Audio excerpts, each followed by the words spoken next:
Nikki here. I'm just here today to do my spoiler-free review for Sense and Sensibility. I don't have my copy over my shoulder because I can't find it anywhere. I know I ordered a new copy recently and I just have not been able to find it at all. So between finding an audiobook I could listen to and an ebook I was reading from, that's how I consumed it this time.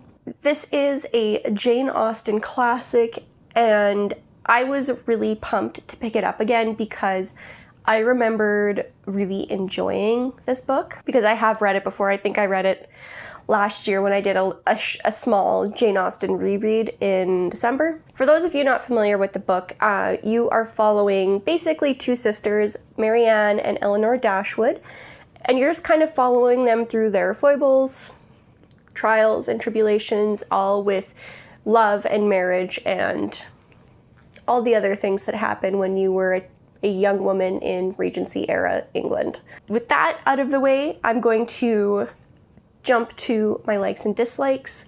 There's 3 of each as normal. And as I typically do, I'm going to start out with my likes. My first like about the book is that it does a very interesting commentary on Regency era society and just like expectations and how people act, and I really enjoyed the way that played out in the story and how the commentary was done either through characters or interactions or situations. It was very, very interesting. My second positive is that I actually really liked the ending. It felt really tidy, but still very satisfying because the ending, although tidy, like really suited how the story had been playing out. So that was really nice. And the third and final like is the eclectic cast. I really enjoyed the way stereotypes were used, and because of the eccentricities of the cast, I found a lot of the interactions throughout the book to be very, very humorous. And those are kind of my most prominent positive thoughts about the book, and with that I will move to the more negative ones. So again, 3 dislikes here.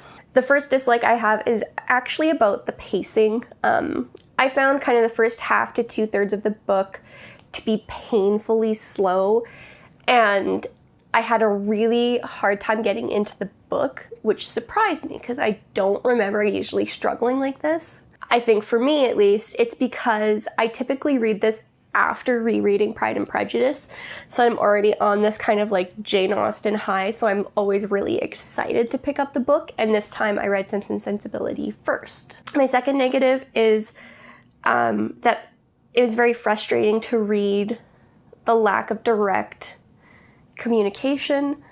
There was a lot of information that was being passed around at parts of the book, and it was just very irritating to watch people take it at face value rather than communicating with the people about where the information is coming from, etc.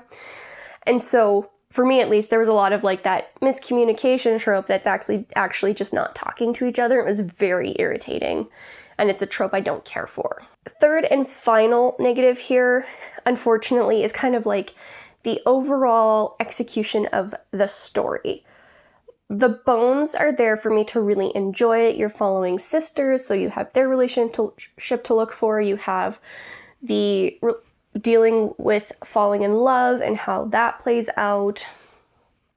You deal with social niceties and how they constrain actions. And there's a lot of things in there that I really enjoy, but just the way the story was executed, there wasn't the same magic to it that some of Jane Austen's other stories have.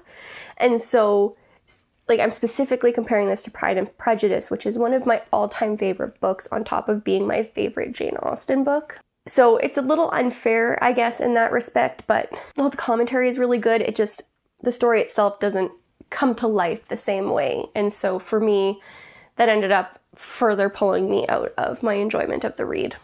Next, I'm going to jump to the characters. As I mentioned in my likes, the characters are very eclectic, and I absolutely adore the way they play off of each other. That being said, when you're getting to know the characters a little bit more, you end up getting a lot of stereotyping, and then the characters end up being really flat.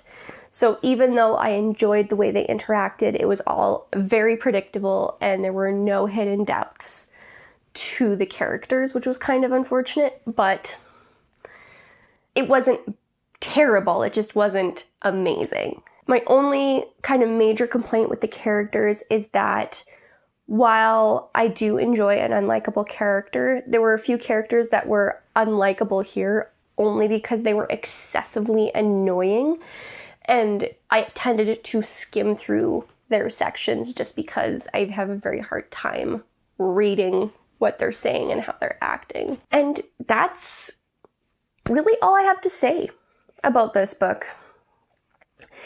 I feel bad moving into my wrap up here because I feel like there's a lot of things in my dislikes that would come off as major complaints. And that's not the case at all in terms of my overall enjoyment, because I did enjoy this book. The ending was great. Like the entire back third I love. But getting there is more of a struggle than I remember it being.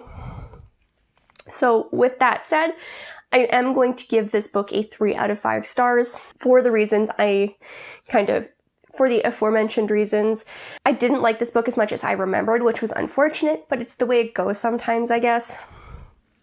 Within the characters, I did enjoy the eclectic cast. I specifically quite enjoyed Eleanor, even though there were some very annoying characters that I didn't enjoy as much. And overall, the pacing and the general execution of the story just didn't hold the same magic for me as Pride and Prejudice and even my previous read-throughs of this book.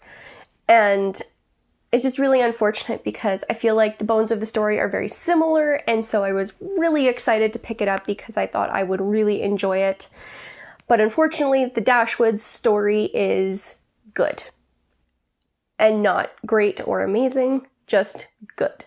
So if you have enjoyed other Jane Austen books and haven't read this one, you probably will enjoy it too, even if it's not your favorite. And for those who aren't crazy about classics, I would steer clear of this because the language in it and the way it's written definitely have very specific classic vibes, and if you don't like that, you will not like the book. And with that, I will leave you guys here and see you in the next video. Just remember to comment below to let me know what you thought of this book if you've read it, and just let me know if you disagree with what I'm saying.